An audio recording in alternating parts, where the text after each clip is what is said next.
Vous avez vu, on a chanté sur la peur et le thème « N'ayez pas peur ». Oui, le Seigneur agit dans le monde, mais c'est vrai que cette peur, c'est quelque chose qui nous habite un peu partout.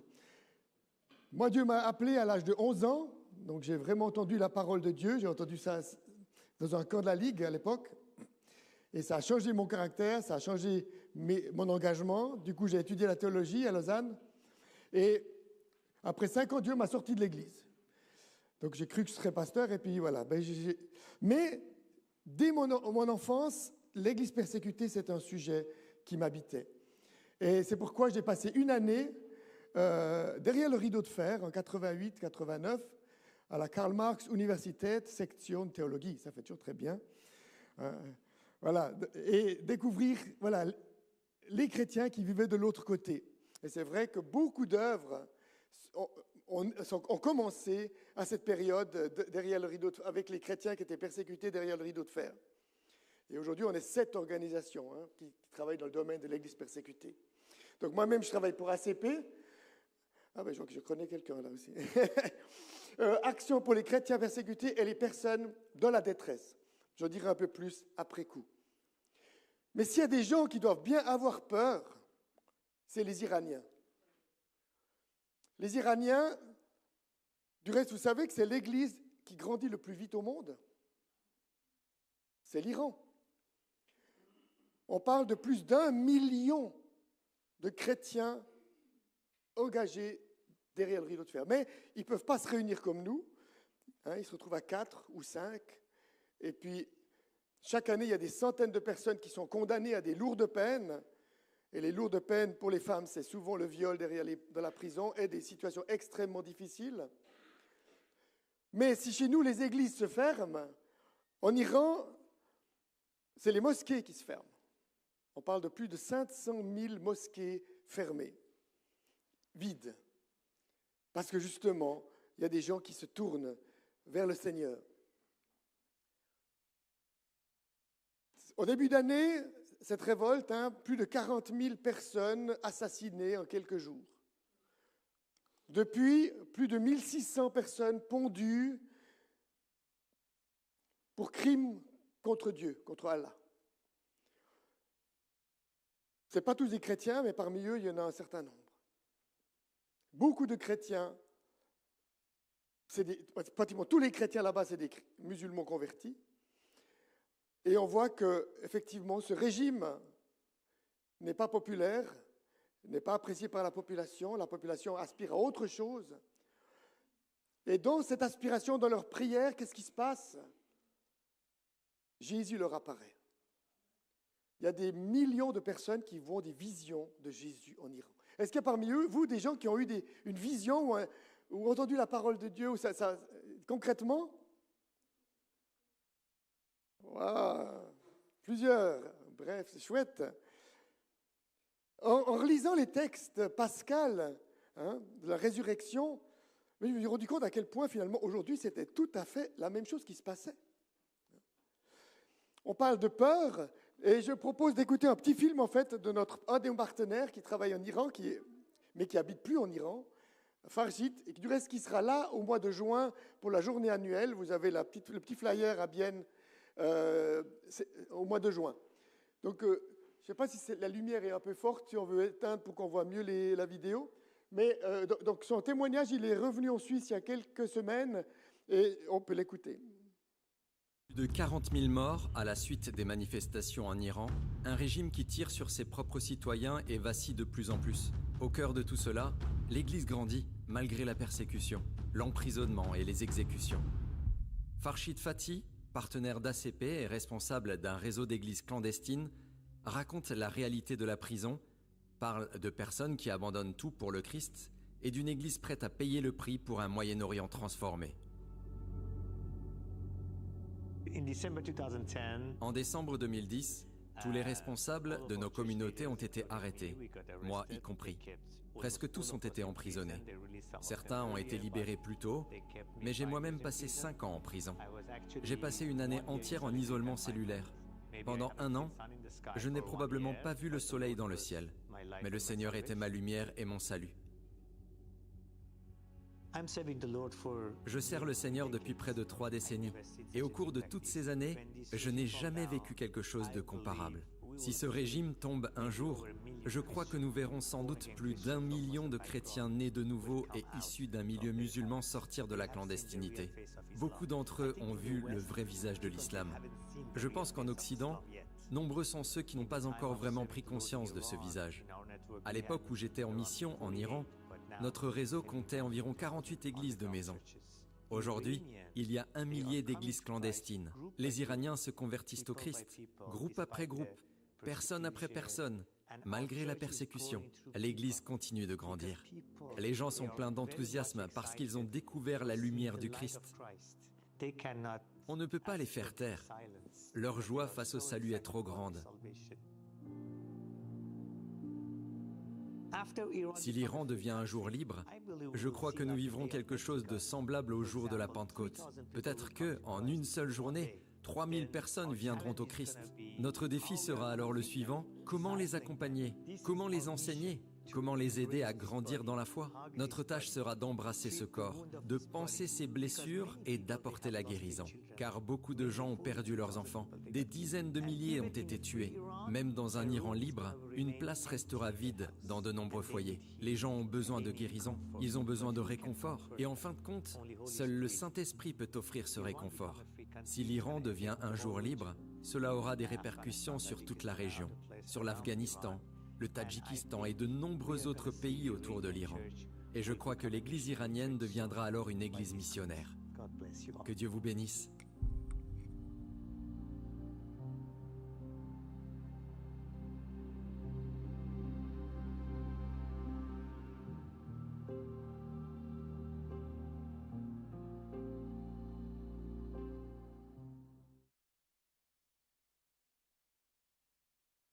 Waouh, c'est beau d'entendre ça, hein, de voir qu'il y a des choses qui bougent.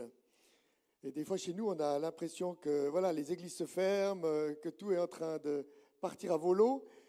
Et puis pourtant, on voit, si on a un petit peu l'œil éveillé, on voit des choses qui bougent. Quand on voit Glorious, le nombre de jeunes qui vont écouter et louer le Seigneur, quand on voit le nombre de jeunes qui, aujourd'hui, veulent faire carême, il y a des choses incroyables qui se passent. Le nombre de baptêmes en France augmente dans toutes sortes de communautés. Donc oui, il se passe quelque chose, même si c'est que des frémissements pour l'instant. Mais c'est vrai, quand on est attentif, et comme à TP, j'ai des fois l'impression d'être sur un promontoire et de voir un peu ce qui se passe dans le monde entier. Il y a le pire et il y a le meilleur. On voit des réveils sans précédent quand on parle d'Inde, quand on parle de l'Asie, l'Afrique, plein d'endroits. J'aimerais vous inviter à lire un texte de circonstance, on n'est encore pas loin après Pâques, hein, Jean 20, on peut tous le lire à haute voix finalement. Hein. Le soir de ce même dimanche, les disciples sont réunis dans une maison. Ils ont fermé les portes à clé parce qu'ils ont peur des chefs juifs. Jésus vient et se tient au milieu d'eux. Il leur dit « La paix soit avec vous ». Après qu'il a dit cela, il leur montre ses mains et son côté. Les disciples sont remplis de joie en voyant le Seigneur. Jésus leur dit encore une fois, « La paix soit avec vous. Comme le Père m'a envoyé, moi aussi je vous envoie. » Après ces paroles, il souffle sur eux et leur dit, « Recevez l'Esprit Saint. Quand vous pardonnerez les péchés à quelqu'un, Dieu donnera son pardon. Quand vous refuserez ce pardon à quelqu'un, Dieu le refusera aussi. » Oui, on est des fois un peu comme les disciples. On a cette peur qui nous empêche de sortir de chez nous pour vivre notre foi librement. Et pourtant, les disciples, ils avaient au moins 3 bonnes raisons de ne pas avoir peur. Premièrement, quand ils sont 10 au moins, hein, donc il dit, ils sont tous réunis. Alors il manque Judas, évidemment, et il manque aussi Thomas, qui viendra la semaine d'après. Donc, normalement, on a peur quand on est tout seul dans son coin. Mais là, ils sont 10 ensemble, et en plus, ils se connaissent bien, c'est une bande de potes. Donc, avoir peur, ça ne se comprend pas. La deuxième bonne raison, c'est qu'ils ont vécu 3 ans avec Jésus, qui aucun autre ne les connaît aussi bien que eux. Et dans l'évangile de Jean, La moitié de l'évangile parle, c'est les quelques semaines qui précèdent sa mort, où il prépare ses disciples à son départ. Donc, ils n'ont rien compris. Ils ont peur, et pourtant, Jésus leur a tout expliqué. Mais ils n'ont pas compris. Tout à coup, ils se sont sentis comme abandonnés. Ils se sont sentis comme laissés pour compte. Ils n'ont pas compris ce qui se passait sur cette croix. Ils sont dans le doute, comme nous, souvent, on a que des doutes. Et les Iraniens aussi pourraient douter. Quand on est en prison pendant des années, comme Farshid, on peut se sentir complètement abandonné. Et pourtant, combien de témoignages nous disent qu'ils ne se sentaient pas seuls, à quel point ils se sentaient la présence du Seigneur avec eux.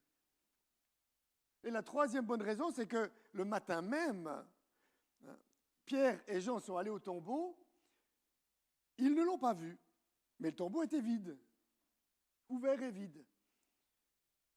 Mais Marie-Madeleine, elle l'a vu, elle l'a discuté avec. Et il est dit qu'elle est allée vers les disciples leur rendre ce témoignage.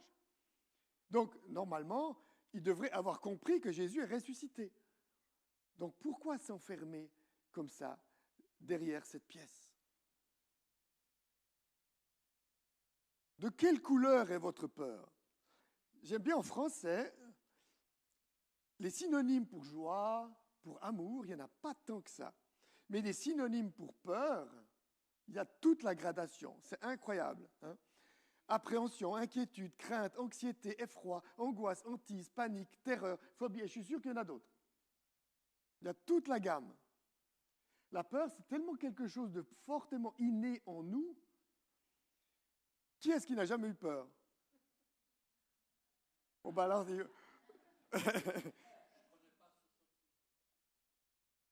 Bravo, alors. Parce que c'est un instinct de survie, hein, c'est quelque chose qui est là pour nous protéger d'abord quand on est attaqué. C'est pour se défendre. Mais en même temps, cette peur, ça devient une hantise. C'est quelque chose qui est tellement fort. Edvard Munch, qui a fait ces tableaux que vous connaissez probablement, j'ai été voir le musée en Norvège, à Oslo, il en a fait plusieurs. Mais si vous analysez l'image, est-ce qu'il aurait raison d'avoir peur? Non. Il fait beau temps, il y a une balustrade qui le protège d'un éventuel danger, et il n'y a personne qui le menace. C'est vraiment quelque chose qui vient de l'intérieur, qui est plus fort que lui. Alors probablement qu'il était psychiquement un peu fragile. On parle de la jeunesse aujourd'hui qui est de plus en plus fragile psychiquement. Mais cette peur, elle est là comme une hantise, comme quelque chose de très très profond. La peur, elle a beaucoup d'effets négatifs. Alors elle nous aide à nous protéger, mais la plupart du temps, c'est plutôt un handicap. La peur, elle crée des causes, des maladies, des maladies, troubles digestifs, palpitations cardiaques, maux de tête, réactions allergiques, dépression, cancer. Si on laisse libre cours à la peur, ben effectivement, ça nous ronge de l'intérieur. Quand vous êtes arrêté dans des pays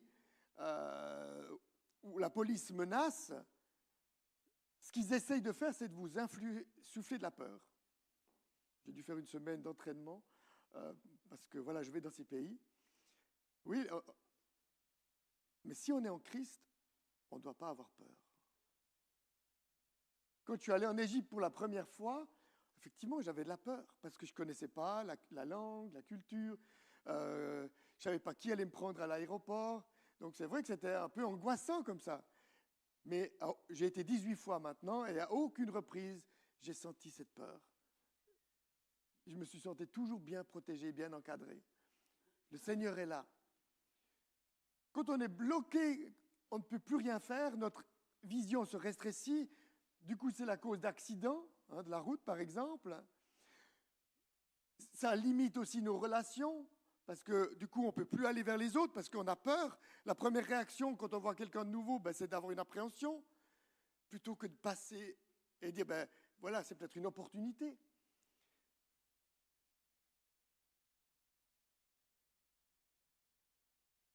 Il y a une professeure à l'université de Yale, Shelley Kagan, qui a étudié le phénomène de la peur et qui a estimé qu'il y avait 3 facteurs principaux. c'est quand un problème est d'abord perçu comme grave.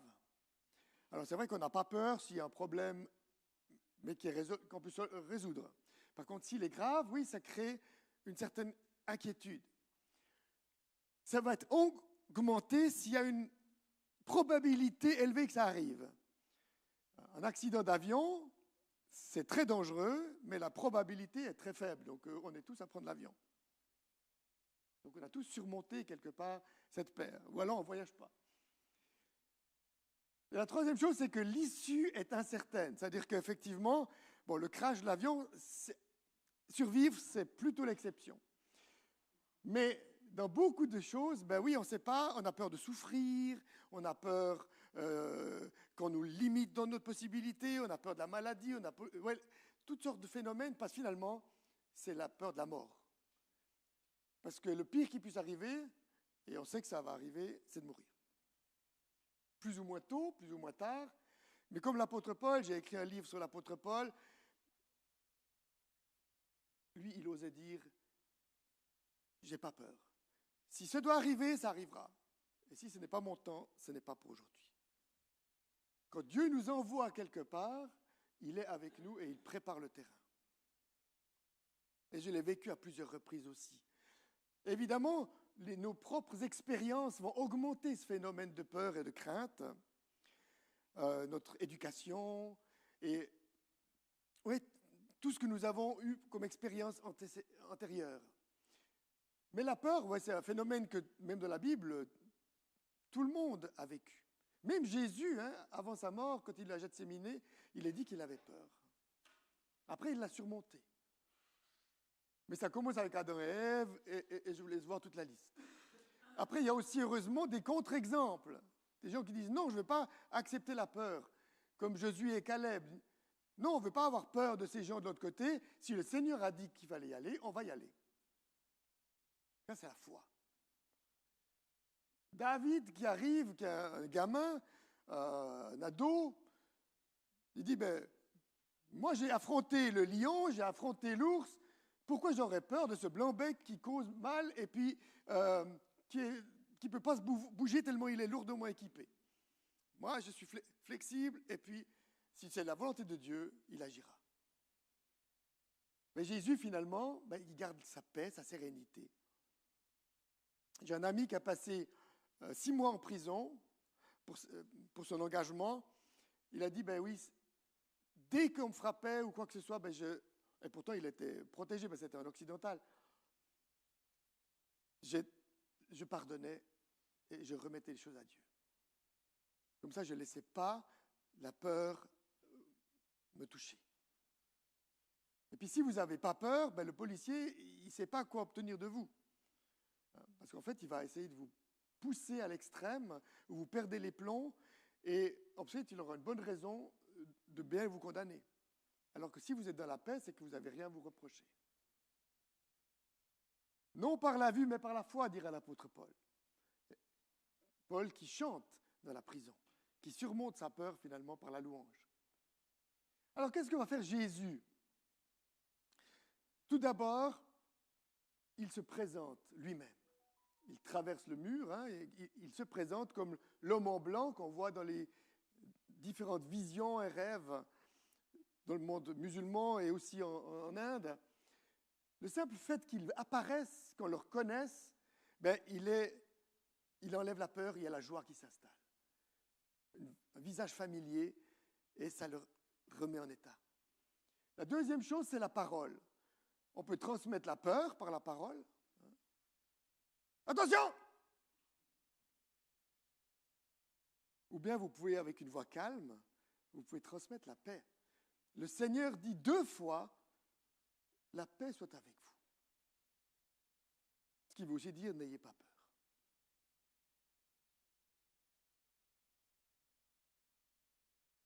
Le mot paix, en hébreu, c'est beaucoup plus large que simplement l'absence de conflit ou l'absence de guerre. Le shalom, c'est vraiment un équilibre. C'est-à-dire qu'on n'enlève pas les points négatifs, mais on ajoute des points positifs qui vont être en équilibre. Donc ça crée une stabilité, comme une balance. La paix, c'est ça, le shalom. Et c'est une paix qui touche non pas seulement un aspect, mais toute notre vie, corps, âme, esprit, nos relations avec Dieu, avec nous-mêmes. C'est cette plénitude de la joie du Seigneur qui intervient dans nos vies et qui apporte cette paix.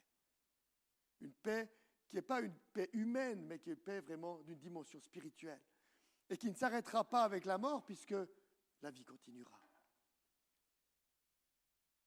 Ce qui est intéressant aussi, Jésus va leur donner 2 outils principaux.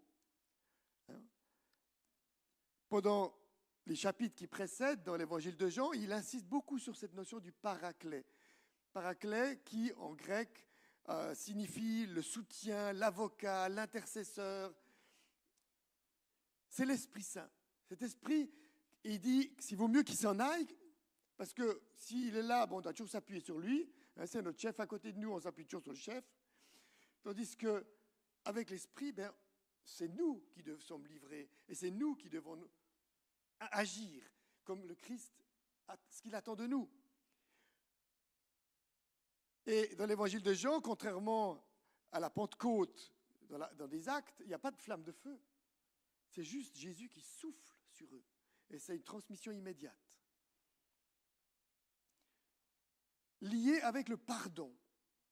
Jésus leur donne le pouvoir du pardon.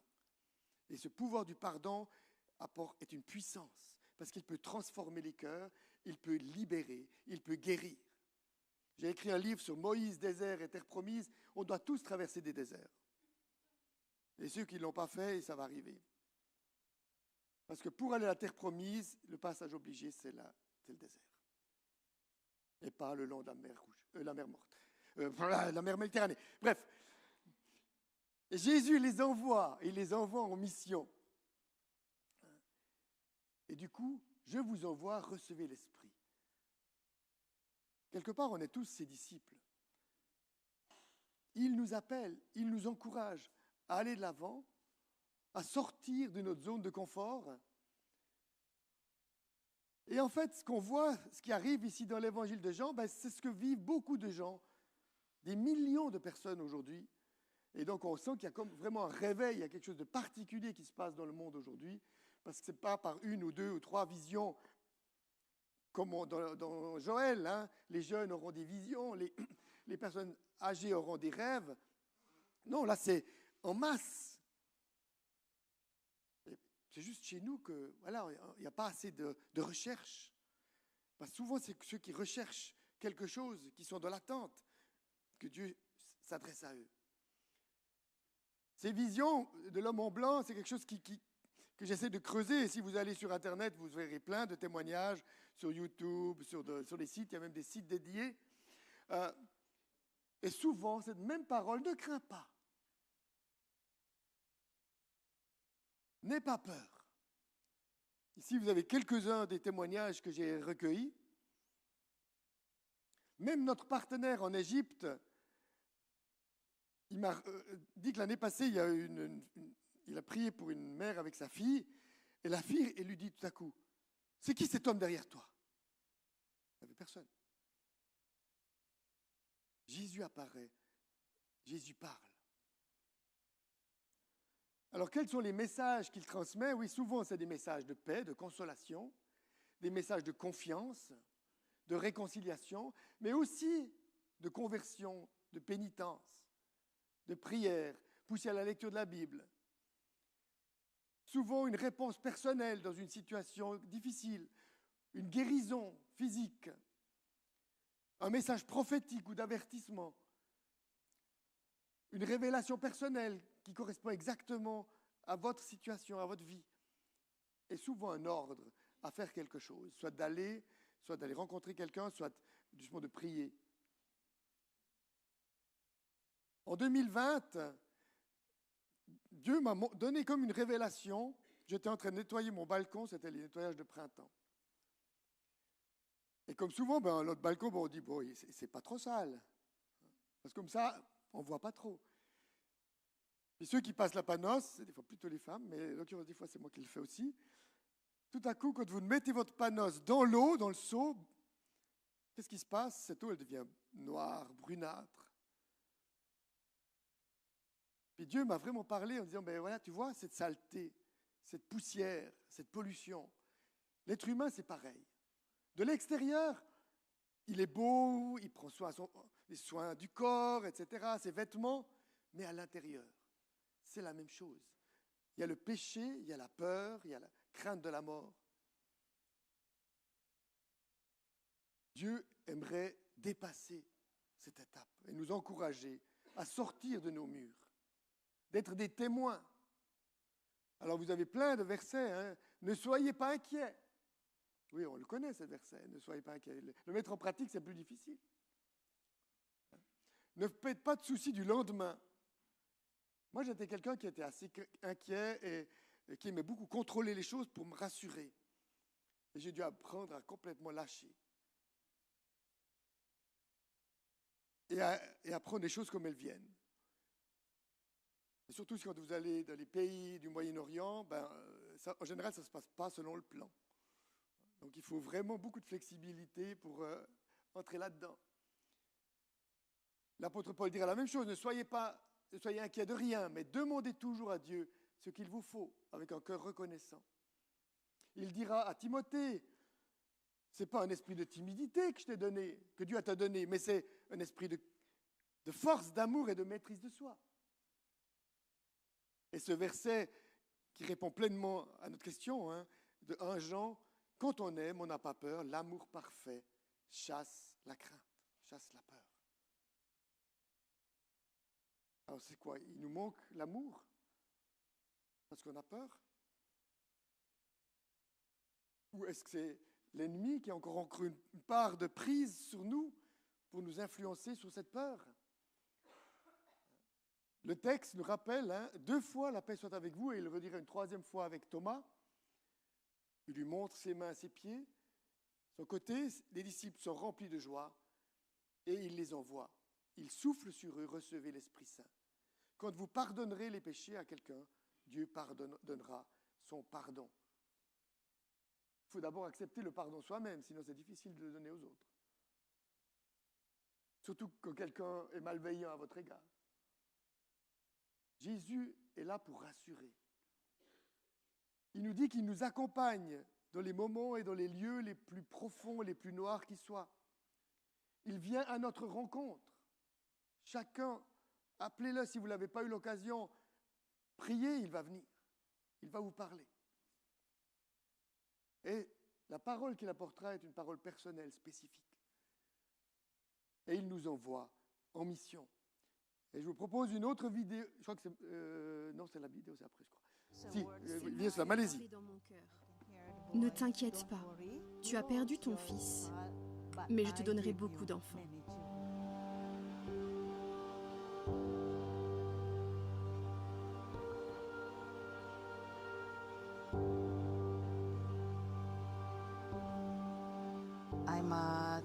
Je suis enseignante. De 2003 à 2017, j'ai travaillé comme pasteur. Je suis l'une des fondatrices de cette école publique. Nous avons commencé avec 8 enfants. En 2014, il y avait 100 élèves. Aujourd'hui, ils sont 1000. Dieu m'a fait prendre conscience que ces enfants ne connaissaient encore rien de Jésus-Christ. En 2006, mon fils a eu un accident. Il est tombé du 3e étage de notre maison. Il est mort sur le coup. Quand j'ai essuyé le sang, je n'ai pas pu pleurer. Je ne faisais que crier dans les oreilles de mon Père céleste. « Oh mon Dieu, qu'est-ce que tu fais? Quel est ton plan pour nous? Le sang de mon fils est-il le prix à payer pour que beaucoup de gens soient sauvés ?» 3 jours plus tard, nous avons enterré mon fils. Et j'ai l'impression d'entendre Dieu dire à travers lui, « Ne t'inquiète pas, tu as perdu ton fils, mais je te donnerai beaucoup d'enfants. » À l'époque, je ne pouvais pas le croire. Je me suis dit, c'est n'importe quoi. Mon mari a déjà 70 ans. J'ai rêvé de Jésus. Il était assis sur les nuages et tenait une lance à la main. Il m'a tendu la lance. J'ai demandé, qu'est-ce que je fais avec ça? Et il m'a donné une triple leçon. Il m'a dit, écoute, comment sauves-tu un animal qui est déjà dans la gueule de l'iguane derrière ta maison? J'intervins avec ma lance. L'iguane libéra la grenouille. Et la deuxième leçon, J'ai été mordu par un mille-pattes. J'ai prié et le mille-pattes s'est éloigné de moi. Et la troisième leçon, un serpent s'est glissé dans notre lit et a voulu me mordre, moi ou mon enfant. Un chat est apparu et a mordu le serpent. Et je l'ai tué. Dieu m'a ainsi fait comprendre. Ta mission est de sauver les gens qui sont dans la détresse. Et à ceux qui viennent à la foi, tu dois leur enseigner la Bible et leur parler de Dieu. Il m'a dit, n'aie pas peur. Ce matin, lève-toi et va. Quand je me suis réveillée le matin, j'avais peur, je tremblais. Je n'avais aucune idée de l'endroit où j'allais aller. Mais Dieu m'a conduit dans un environnement nouveau pour moi, complètement abandonné. Là, je suis entrée en contact avec des enfants. Je leur ai demandé, « Vous allez à l'école ?» La réponse a été, « Non. » Car en tant que nomades de la mer, ils n'ont pas de papier. Je leur ai alors dit, « Alors venez chez moi pour apprendre quelque chose. Vos mères aussi. » Et je leur ai parlé des bontés de Dieu. Ici, les enfants sont en grande difficulté. Ils sont victimes de la toxicomanie. Dans notre école officielle, nous avons 1000 élèves apatrides. 90% sont musulmans. Dans mon école privée, nous avons 50 élèves. Certains ont 16 ans et ne sont jamais allés à l'école. Ces enfants ont désormais un avenir. Bien qu'apatrides, ils peuvent fréquenter l'école publique. Dieu fait des merveilles dans notre classe d'élèves d'origine musulmane. Le Saint-Esprit m'a donné la mission de prier et de jeûner pour ces personnes. Je le fais régulièrement pour pouvoir aider les gens qui n'ont rien à manger.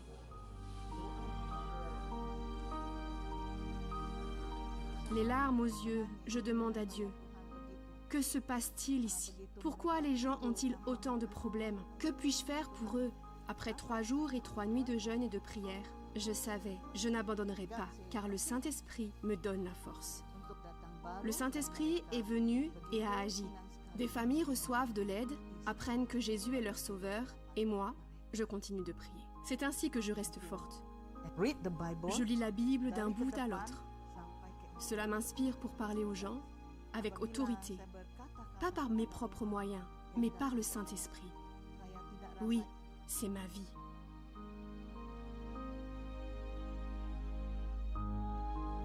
Entre-temps, les premiers enfants ont grandi, certains ont étudié à l'université, d'autres ont appris de bons métiers et sont engagés dans l'Église.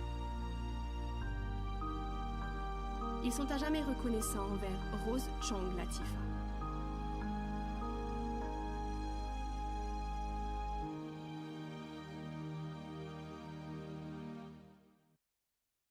Voilà un appel hors norme, mais qui peut arriver à tout le monde si on écoute et qu'on veut entrer dans les œuvres préparées d'avance. Ça fait exactement 10 ans que Dieu m'a appelé en Égypte. J'ai dit toujours, c'est pas moi qui choisis l'Égypte, c'est l'Égypte qui m'a choisi. Parce que de fil en aiguille, j'ai été appelé à faire des conférences, à traduire mes livres en arabe. Et puis c'est grâce à ça que maintenant, il y a 3 ans, j'ai été engagé chez ACP. Et j'ai eu l'occasion de visiter, de parcourir l'Égypte de fond en comble presque, et que je connais comme souvent mieux que les locaux, avec toutes sortes de dénominations différentes. Et finalement, quand je suis arrivé chez ACP, ils m'ont dit, mais si tu viens chez nous, il y a une bonne raison qu'on travaille en Égypte. Qu'est-ce qu'il faut faire? Puis j'ai réfléchi, puis je me suis rendu compte que Dieu m'avait mis en lien avec un pasteur en particulier, que j'avais été appelé à prier pour lui, à lui imposer les mains. Et aujourd'hui, c'est notre partenaire dans le delta du Nil. Le delta qui est une zone où la situation est difficile parce qu'il y a moins de chrétiens que le reste de l'Égypte.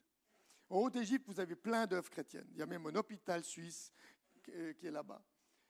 Mais dans le delta, il y a 10% de chrétiens en Égypte. Donc il y a plus de chrétiens en Égypte que d'habitants en Suisse. Plus que d'habitants en Libye. Donc c'est vrai qu'il y a une force là-bas. Et ils sont prêts à mourir pour leur foi, quelle que soit leur dénomination. Ils vivent, peut-être vous avez vu, j'ai écrit un article dans Vivre sur le martyr. Quand tu es né égyptien, chrétien, Dès ton enfance, on te prépare à l'idée que tu pourrais devenir martyr un jour.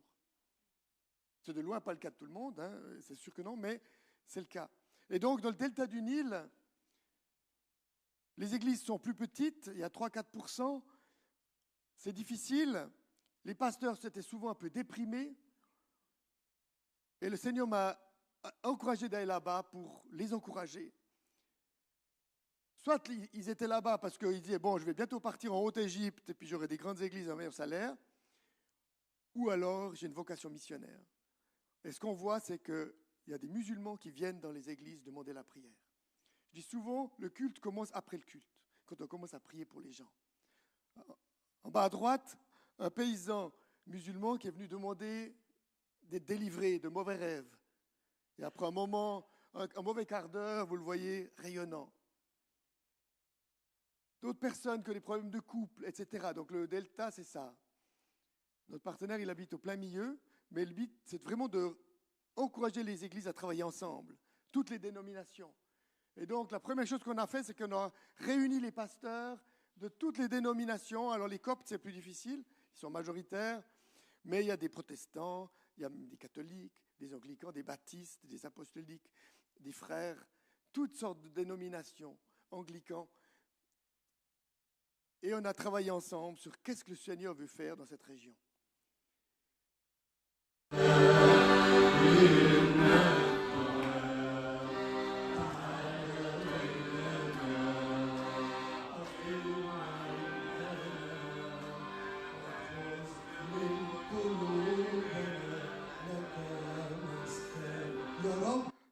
C'est un pasteur protestant qui joue l'accordéon avec un ancien moine copte qui est aujourd'hui pasteur catholique. Donc voilà, c'est des choses extraordinaires que nous vivons. Évangélisés par des actions missionnaires, notamment des journées médicales. Et ici, une des premières a pu être organisée dans une mosquée. Plus de 200 personnes de la région, des personnes pauvres, c'est des médecins chrétiens qui prient pour eux, qui leur donnent des ordonnances. Et il y a des conversions. L'autre point, c'était la jeunesse. La moitié de la population a moins de 30 ans. Donc l'avenir de l'Église, c'est la jeunesse. Nous avons organisé une grande conférence jeunesse l'année passée, 800 jeunes du Delta. On nous a dit, mais ça s'est jamais fait. Que du Delta, c'est un vrai miracle. Et vous voyez à la fin, un tiers des jeunes qui s'avancent pour recevoir le Seigneur, pour être délivrés de la fumée, de la drogue, de toutes sortes de choses, qui ont demandé de lire la Bible. Le Seigneur était vraiment présent. Et un petit témoignage aussi, en 2016, dans une église réformée, on nous a amené une femme sur une chaise roulante, vous voyez, une femme musulmane. Ça fait une dizaine d'années qu'elle était dans cette chaise. Et Dieu nous a montré de ne pas seulement prier pour la délivrance, mais pour plus. Et voici comment elle est rentrée à la maison. مش هيخليكي تلمسيه مش هيخليكي تلمسيه لا تسند عليه. Et depuis, le pasteur réformé, non seulement il a décidé de rester dans le Delta et pas de partir alors qu'on lui a fait une bonne offre, mais en plus, il fait des délivrances par téléphone. Parce que maintenant, il y a des téléphones qui viennent de toute l'Égypte pour qu'ils prient pour la délivrance. Donc voilà, Dieu agit de façon inouïe, on ne peut pas aller dans la rue pour prier, pour évangéliser, et voilà des choses qui se passent. Méprisés, persécutés, oubliés. Telle est la réalité de plus de 365 millions de chrétiens dans le monde. 1 million chaque jour de l'année. Beaucoup se sentent abandonnés et oubliés. Mais ils ne sont pas seuls. Depuis plus de 35 ans, ACP est un partenaire solide aux côtés des chrétiens persécutés. Les points chauds du monde sont notre spécialité. ACP est là où les besoins spirituels et matériels se croisent. Nous apportons de la nourriture, un abri, une éducation et du réconfort dans les zones de crise et de catastrophe du monde. Mais notre mission ne s'arrête pas à l'aide pratique, car nous apportons le meilleur message du monde. Nous voulons que chaque personne connaisse l'amour de Jésus, parce que l'Évangile a le pouvoir d'apporter la lumière dans les endroits les plus sombres de la planète. Jésus dit que vous reconnaîtrez ses disciples à leur unité. C'est pourquoi nous croyons au pouvoir de la communauté et au pouvoir de la prière. Soyez à nos côtés pour défendre les oubliés et les persécutés de ce monde. Avec la puissance du Saint-Esprit, nous pouvons changer le monde, dans la prière, dans l'action et dans l'amour de Jésus.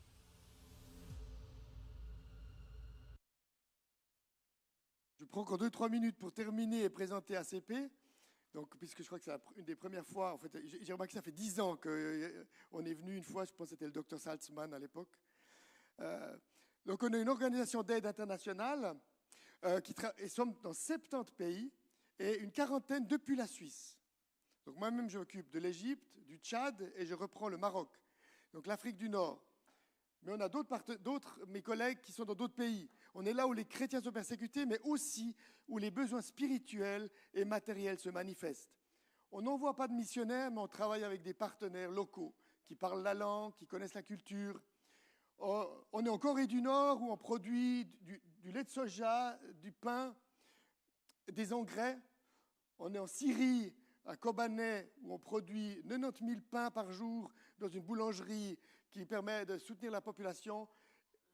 Et les autorités musulmanes nous avaient demandé de construire une église. Et il y a une communauté chrétienne, mais il faut penser à eux parce que la Syrie, aujourd'hui, il y a une énorme pression pour que justement le territoire kurde devienne aussi un territoire musulman plus intégriste. Et on travaille dans la durée et pas juste dans une catastrophe. Donc voici les pays dans lesquels on est présent. Les rouges, c'est les pays donateurs. Alors ça s'étend. L'année passée, ça a commencé en France, le Canada, l'Angleterre. Les pays d'origine, c'est l'Allemagne, la Suisse. Comme vous le voyez, il y a 3 missions particulières. Les chrétiens persécutés, c'est notre origine, c'est notre ADN. Mais aujourd'hui, ce qui est tout aussi important, c'est faire connaître Jésus-Christ. Justement, d'être des témoins. Et en fait, l'action sociale, c'est pour donner aux églises locales la possibilité de toucher leur population. Et souvent, ils n'ont pas les moyens suffisants, les reins suffisamment solides, donc on vient les aider. On est dans le réseau évangélique, on est parmi les œuvres d'entraide, on est parmi les missions. Et les actions paquets de Noël, on est, comme j'ai dit, il y a 7 organisations dans le domaine de l'Église persécutée en Suisse, et il y en a 4 pour les paquets de Noël, donc c'est ACP en fait partie. Voilà, notre ACP, c'est du lourd. Hein. On a un camion qui va rechercher des marchandises. On récolte aussi les habits. Du reste, on reçoit aussi d'autres œuvres comme l'Escale ou comme ça, qui nous donnent aussi du matériel qui ensuite partent dans les pays de l'Est. On a une trentaine de collaborateurs, mais que 3 romans. C'est vrai que ça a commencé en Suisse allemande, donc il vaut mieux être bilingue. Plus fort que la mort, c'est notre émission qui passe sur Max TV, sur vos télévisions, qui va Dieu TV aussi dans le monde. Et actuellement, il y a une nouvelle émission qui sort sur le Burundi.